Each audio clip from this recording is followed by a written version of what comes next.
Welcome to Here We Are, Brattleboro's community talk show. I'm Wendy O'Connell, and I just wanted to mention that today is our 70th episode.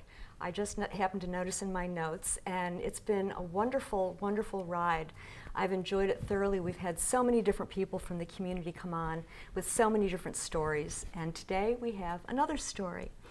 Our guest today is Mike Atamaniuk, and he runs and is the director of the Atamaniuk Funeral Home on Terrace Street, right here in town. So welcome, Mike. Thank you so much, Wendy. Yeah. Appreciate you having me. Oh, it's great to have you on. I was lucky enough to visit the funeral home the other day, and Mike gave me not only a tour, but he told a lot of stories, and I have to say that my whole vision of what it is to be a funeral director has changed a lot, so I hope you enjoy the show. Mike, you were born and raised in Brattleboro. Born and raised here in town, Yep. Attended local schools, graduate of Brattleboro Union High School, class of 1975. And following high school, I attended Linden State College, majoring in media communications.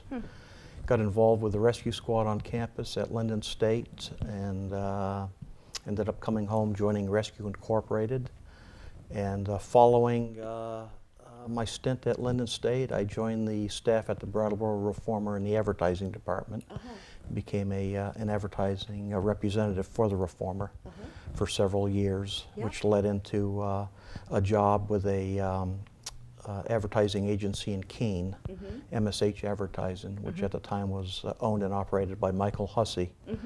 So I have a background in media communications and advertising, which was utilized before I got into the funeral business. Yes. And you know, I think one question that many people ask is, you know, how did you get into the funeral business, but also why did you get into the funeral business? Well, that's an interesting question. I think it is a calling in working with patients in EMS. I think a seed was planted.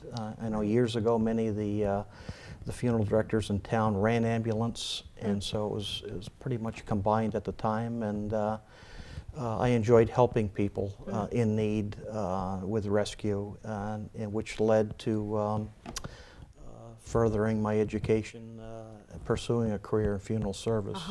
I kind of knew, I think at the time, for many years, this is something I wanted to do, but it was such a big commitment, a time commitment, that I kind of postponed it a little bit till I was ready, then made the move. Did you have any models? Did you have any mentors? Well, I knew Bernie Fleming very well, who owned the Fleming Funeral Home where we currently are. He serviced my family. And I always admired Bernie, the temperament. He was a good funeral director, so I think he was a good example. And through my learning career, I came across a lot of well-established funeral directors who became role models for me. How did your family feel about it when you made that decision? Well, they supported me, although my father did question me before I got in. And he said, you sure you want to do that? You're going to be around sadness all your life. And I said, yeah, I know, Dad, but it's really something I want to pursue. So they were very supportive. They were. Very supportive. Yeah. And I think, you know, that's a question that people have, you know, is the atmosphere that you're in every day, and the fact that your job is 24/7. You're always on call. That's right. 7 days a week. Yes. Any hour. So you go to mortuary school. You're in your late 20s. Late right? 20s. Late 20s. That's correct. And you go to Cincinnati College of Mortuary Science. Can you talk a little bit about that? Well, it's the oldest school in the country. They call it the Harvard of the profession. And I actually toured several colleges, visited several colleges, talked with several college presidents. But it was a couple sales representatives that put a bug in my ear, saying, if you really want a good education, you're going to have to travel to Cincinnati. So I actually booked a trip, went there one weekend. They had an open house, and just touring the facilities, I knew that was the school for me. And most of the students, there's approximately 70 funeral homes in the city of Cincinnati. Most students resided in the funeral home during their educational period. So we all got a chance to get some experience, plus go to school. Yes, and also living in the home, which is what you Right. do as well, and many funeral That's directors correct. do. I got accepted as a resident student at the George H. Rhodey & Son Funeral Home. It was a fourth generation run funeral home. I had the third floor apartment. There was an elderly grandmother on the second floor, and it was my job to do removals at night, catch the phones, work funerals on the weekends, and do a little bit of cleaning, floral photography, which I mentioned to you there. That was part of my job. Yeah. So I got some good experience at Rhodey's. Yeah. In fact, the owner's father said, "Geez, how about staying with us when my education ended?" And I said, "Well, I've got family at home, and a special girl back in Brattleboro, so I've got to head home." But I just visited there last year, the first time in 30 years. Wow. I made a surprise visit, and the owner's son now runs it. He's a little bit older than me. His father has since died, but recognized me right away, even though it was 30 years. But it was a good experience. They were wonderful people to be affiliated with. That's great. Yeah, and they had a nice little business. They weren't a big funeral home. They 120 funerals a year, predominantly Catholic. They were the Catholic funeral director on that part of the city there, so a good experience. Yeah. Well, so many, in my experience, in the course of my life, it seems like so many funeral homes are family run and passed down through the generations. That's correct. Yeah. I'd say that a large percentage in the country are, although a few national chains have bought many of the smaller independent firms, some of the big firms that are in metro areas. Either there wasn't a successor or no one to take over the business. And, so there was a growing area where the national chains did buy up a lot of firms, but predominantly the industry is still dominated by family-owned. It is. Oh, Yes, well, that's it good is, to know. yeah. When you were at the College of Mortuary Science, I did go out on their site and I just looked through. It just amazed me, the amount of things that you have to learn. I think that so many of us just don't know. We don't realize, what that course of study is. But anatomy, microbiology, pathology, embalming, restorative art, psychology, bereavement, business management, law, funeral services, casketing, merchandise. That's right. It goes on, and that's not even accounting. all. They want to prepare you in case you eventually own your own business. Yes. So yeah, it is. I went. Cincinnati at the time was the only 4-year college in mortuary science in existence in the country, because Ohio requires a bachelor's degree to become licensed. So I ended up getting a bachelor's degree from the college. It was a good education. And your background, doing the EMT work, you were certainly interested and also getting adept at working with human bodies and people in need. So yeah, I can see how that would be a step in that direction. Right. Talking about the business end of it a little bit, the fact that you're on call 24/7, and you never know who's going to call. You never know if you're going to have a busy week or a slow week. Yeah, what's that like? You get used to it. My family's gotten used to it. It could be Christmas Day dinner. You get called out. I remember one Christmas we had 2 death calls back to back. My kids' birthday parties. You never know when that phone rings. You drop everything. And and I'm very involved with my business. I do have part-time help, but I know a lot of families are kind of surprised to see me in the middle of the morning showing up. Really got my pulse on the business. And so you had 2 girls? 2 daughters. 2 daughters, Lara and Molly. And you lived upstairs? They lived above the funeral home, so they experienced it ever since children. Like? Yeah, what was it like for them? Actually, they have no fear of death, ironically, growing up in the business. I remember it used to be a little uncomfortable at times when they would have friends over. To play or visit, and especially if we had a guest downstairs, we had to be careful. But it's second nature to them. Yeah, that's interesting. If you grow up with something, and you watched 6 Feet Under, right? Yes, I did. I watched the series. So did you like it? A lot. Yeah, I did. I really enjoyed the series. Did it a lot of it was true. It did. Yeah. It did. With the Fisher family fighting off the chains and trying to keep independent. Right. That's right. Yeah. Keeping it a family business. But the girls, of course, growing up there, they realized, you know, that always having to be quiet, and they saw my, you know, my time commitment, and they've, although there's many young ladies getting into the business, I think more young women than men today. You know, I tried to talk to them about you know, maybe giving it a chance, but they're pursuing other careers. They are, yeah. My oldest girl's a NRN at Cheshire Medical Center. She followed her mother.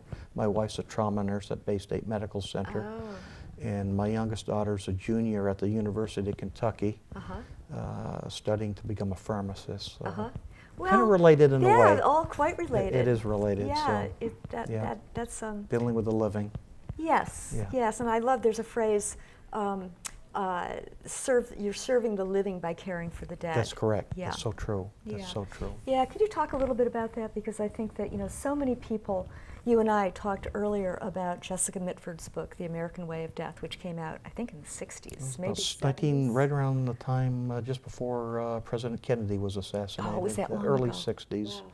Wow. Expose against the funeral business. Kind of portrayed funeral directors, many of them, to be unscrupulous and whatnot. But for the most part, it was such a small percentage. Every profession has its bad eggs, so you know. But I think funeral directors as a whole are very dedicated. They do take care of the living, because it is a transitional period. I think of all the stressors in life you have, death is the most on the scale. And to be there at that time, you know, to serve a family, I think it's so critical to usher them through this dark period. Right. It takes the right personality. You know, too, what comes up for me is, you know, there are very few times in life when you're really right up against people being sort of stripped away of all of the artifice and being real. And I think birth, you know, if you've ever been in a room where a baby is born or been around a newborn, is certainly one time, and another time is death, and it's the real thing. Yes, it is. Yeah. Yes, it is. And so often, I think, my experience anyway, going to a funeral, you know, I like it when they're right away, you know, because we get to look each other in the eyes. That's the way it used to be. Now there's delayed services, sometimes for a week, 2 weeks, a month. Yeah.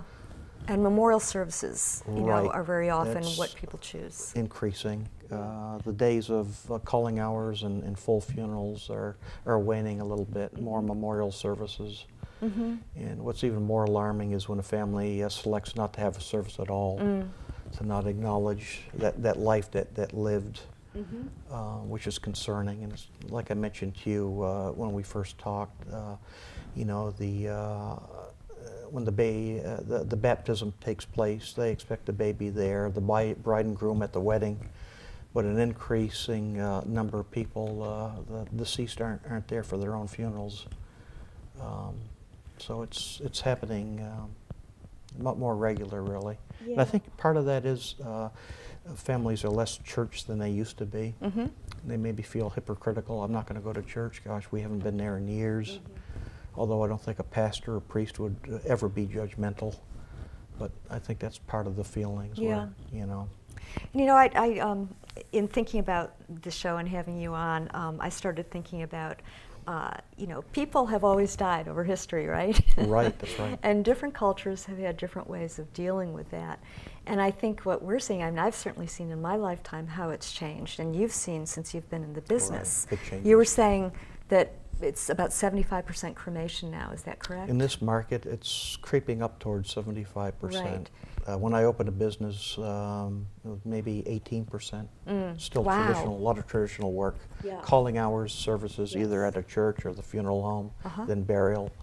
That's a big change in a short period of time, and I'm curious, you know, what that says about our culture. And I think Jessica Mitford was bringing up sort of the whole idea of a big box funeral home kind of enterprise, you know, and how it was shifting toward that. And now you're talking about how the services themselves, if there are services, are very different. What do you think that's saying? What's your relationship to that? Well, I know different parts of the country. Speaking of Cincinnati, I know Rhodes is still doing a big share of traditional work. There's still pockets of the country. You get into the Midwest, the South, cremation really is a a small percentage. It tends to be more, I think, the West Coast and the East Coast in different parts. You get into some communities. I just talked with a funeral director from Rhode Island yesterday, and he was saying his cremation rate is coming up, but he deals with a Portuguese, Italian clientele and Irish, and they still value their traditional funeral. So it's different parts of the country that are changing. I think more progressive areas you're seeing the cremation. Right. The fact of cemeteries, you know, in our communities. Right. I mean, we all have cemeteries in our communities, and it's a place, it's a locus. And I know that, you know, when I was a teenager, I liked to meet my friends in the cemetery, you know, and smoke cigarettes when we weren't supposed to. But it's sort of, it's a green space in the community, you know, that anyone can go to and spend time there. It is. Like I mentioned, my girls and I, we used to take them to the local cemeteries. We'd have lunch and look at a lot of the history, wondering who were these people in their day. You know, it's one thing to see a name on a monument, but, you know, unless you do a lot of research, who were these people that contributed to this town and in what way or another. Yes, and also death and birth rates, you know, is very interesting to look at. I've got Fleming's old records at the funeral home back, he established in December of 1927. And you look at through the 30s, even into the 40s, there were a lot of babies and children that died. And probably mothers too. Yes, yeah, several there. Young but, women. You know, a lot of children. He served a lot of children. You see those headstones with, you know, Josiah Brooks, and then wife, and then the wife of, and then the wife of. Right. That's right. That's right. Yeah. So as a child, in growing up in Brattleboro, I'm sure you've got a lot of memories, and you probably played ball in a lot of places around town and did different things. Any images that come to mind? Well, the house that we're in, I always admired. It's a historic house. It was built by an architectural firm out of Boston that Frederick Childs contracted to have blueprints made. There's 60 windows in the house. He wanted a lot of light. It's a beautiful old Victorian home, and I remember as a teenager I always marveled at the house, admiring the Victorian architecture, and I first went in there when my grandfather died. I was 13, and the Flemings did both my grandparents. I remember looking around, admiring, and thinking, boy, what would be something to own this house, you know? And I remember where I lived in the Prospect Hill section of Brattleboro. From the edge of Prospect Street, you can look over, get a panoramic view of Brattleboro. Yes. And you could, in certain times of the year, you could see the house just standing out there above St. Michael's steeple, and used to just with binoculars look at the house, and never thinking someday we would own the home. Oh, that's a good story. Which we purchased in 1991. And you know, it's I look at it that we're stewards of this property. We've tried any kind of renovations, improvements. We've always kept in mind to keep the house as original as we can. Yes. But we've put a lot of money into the property just to keep it up, new roofs and chimneys. Yes, and all of it's that. such a gorgeous home. It is a beautiful old home. And of course, I'm concerned in the future. I hope it stays that way. I'm giving serious thought about putting on the National Historic Register. Oh, interesting. That's a good idea. Yeah, yes. to preserve the home, because it was slated to for the wrecking ball before we bought it. Oh. The Eagles were next door, or the fraternal group, and they had, I believe, a contract to buy the home, and they wanted to extend their parking lot. And I remember John Carnahan, who's a neighbor, well-known attorney in town, after we bought the house, he said, "Boy, Mike, I'm just so grateful you bought the place." He said, "I would have cried if they leveled that home." John being one of our big local historians. Right, yes, right. Yeah. So, and it's a beautiful place, and it's almost a dream come true. You know? It is a dream come true. You know, yeah. just That's very cool. and for years and years, it just didn't seem like our home. You know, the Flemings had been there for over 50 years. And it was nice for Bernie to come back to work with me in his old facility, serving his clients. Again, a trip down memory lane for him, and he always was appreciative what we did to the property for you know, projects and whatnot. And to carry on the business in a certain That's kind of way. Exactly, exactly. And speaking of history, you have a most beautiful old hearse from the Very rare. 1800s? Got a coach from the mid-1800s. It's a Civil War era horse-drawn hearse that was made by the Tolman, manufactured by the Tolman Company of Worcester, Massachusetts. And it was owned and operated by the town of Holland, Massachusetts for years and years. The community ran the hearse. And my wife accidentally came across that at an estate auction in Brimfield, Massachusetts, Oh, yeah. going on maybe 18, 20 years ago. And happened to be dragged to this auction by a friend, and this old couple had bought the carriage maybe 50 years prior, and it sat in a time capsule in their carriage house, and the auctioneer wheeled it out, and nobody was bidding on it. So I got a phone call from my wife. She said, "I need you to come to Brimfield with the checkbook. I just bought a hearse." And I said, "You bought what?" And so I got. She said, "Wait till you see it, honey," right? And there it was, you know, and we hired a guy to flatbed it back to Brattleboro. Yeah. But it was Civil War era, Yeah, so it's quite a It's a piece. beauty. It's a nice little a beauty. carriage. And you know, I got to say, looking at it the other day, I thought, oh, how wonderful it would be to have a funeral. I've had several people say that. I'd like to go Really? to my resting place in that. Yes, to be because it's horse-drawn, so Right. there's a driver, and you know, actually it makes room for the casket because it goes Right, under the front right. seat as well. That's where I can, Yes, maybe let's- I can. This is a good time to show the hats. This was, again, these are owned by, from an estate of a former funeral director, Henry Bond. This is Henry hard, Bond. black against black. That's Mr. Bond's funeral hat. Mike, is there any way we can talk you into putting that on your head? Oh, sure. That's what Mr. Bond and I had in common. We both have the same hat size. Beautiful. So Oh, gosh, I love it. I'm going to wear it at a funeral one of these days. I but think it's a great maybe idea. when I drive the coach. But Yes. I just love that idea, you know, of that horse-drawn carriage going down, you know, and having rows of people on either side on the sidewalks, Right. you know, and that kind of, I don't know, that kind of solemnity, I think, you know, is very powerful. It is. It really Yeah. is the pomp and circumstance of the funeral coming down the street. And you Very really- elaborate with some communities. Yes, and you really acknowledge the person, you know, Jackie Kennedy having Right. having The value JFK. of the traditional funeral. Yes. Right. She could have said, Right. well, services will be private. Right, right. Because of the nature of the president's death, but you know, she knew enough that the country needed to heal, and That's I right. dare say every TV was turned on to his funeral during that 2 or 3 day period, Yeah. which offered healing. Well, I think that goes along with what you were saying about serving the living by caring for the dead. You know that Yeah. there is something that we need at Right. the end and after, Yeah. and to bring us through. Yeah. And often it's just coming together. And I regard it as a privilege. I really do. I think, you know, to open up a business from scratch, and we literally did. There are two big competitors in town, but you know, the town of Brattleboro has been wonderful. To have families turn to a younger person in their time, when usually the funeral director called is the seasoned funeral director. A lot of families put their faith in me, and they gave me a chance.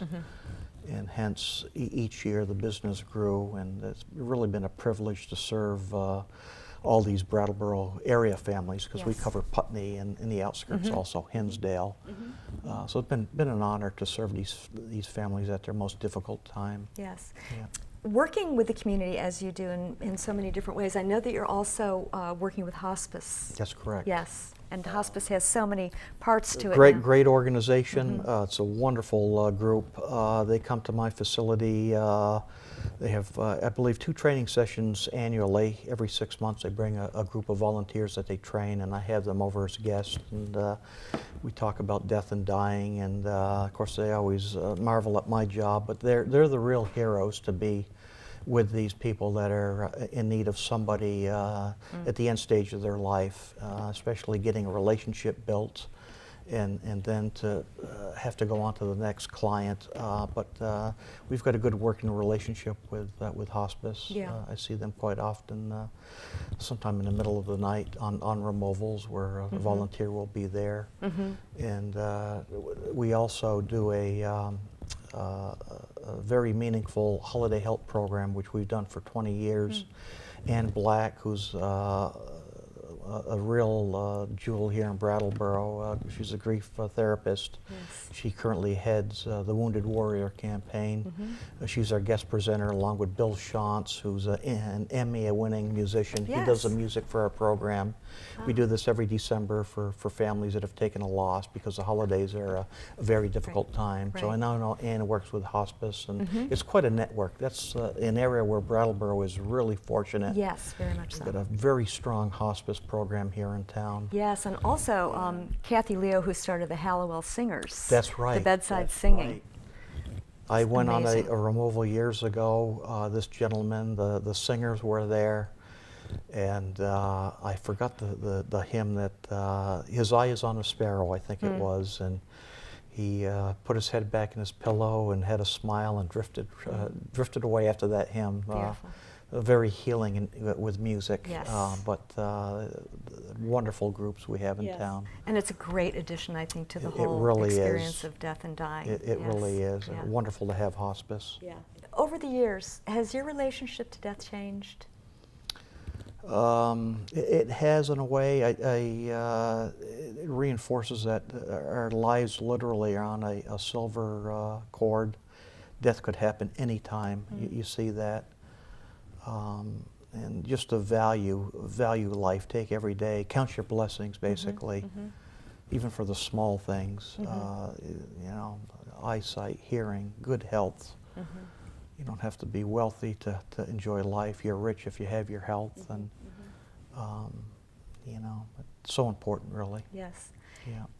The other thing too is I think you clearly love what you do. I do. I've been It's been very rewarding. Can be a difficult job at times, but again, I feel privileged to be in this position. Yes. Yeah. And I'd like to read a little segment. Sure. This little piece was written by Roger von Auck. He's an author, and he wrote a book entitled "A Whack on the Side of the Head," and it's about life. And he pens, "Life is tough. It takes up a lot of your time, all your weekends, and what do you get in the end of it? Death, the great reward. The life cycle is all backwards. You should die first and get it out of the way. Then you live for 20 years in an old age home and get kicked out when you're too young. You get a gold watch and then you go to work. You work for 40 years until you're young enough to enjoy your retirement. You go to college and you party until you're ready for high school. Then you go to grade school, you become a little kid, you play, you have no responsibilities, you become a little baby, you go back into the womb and you spend your last 9 months floating, and you finish off as a gleam in someone's eye." Isn't that the truth, though? Life is kind of backwards in that respect. That's beautiful. I love that. Yeah, yeah. Well, that's a great place to end. Yeah, Mike. yeah, it I is. love that. Thank you for bringing that. Well, Yeah. thank you, Wendy. And thank you for being on the show today. Yeah, my pleasure. I appreciate you having me as a guest. Yeah, yeah. We appreciate it too. Thanks. Thank you, thank you. Thanks to all of you for tuning in today. It was a pleasure having Mike Atamaniuk with us and all of his stories. We will see you again next week.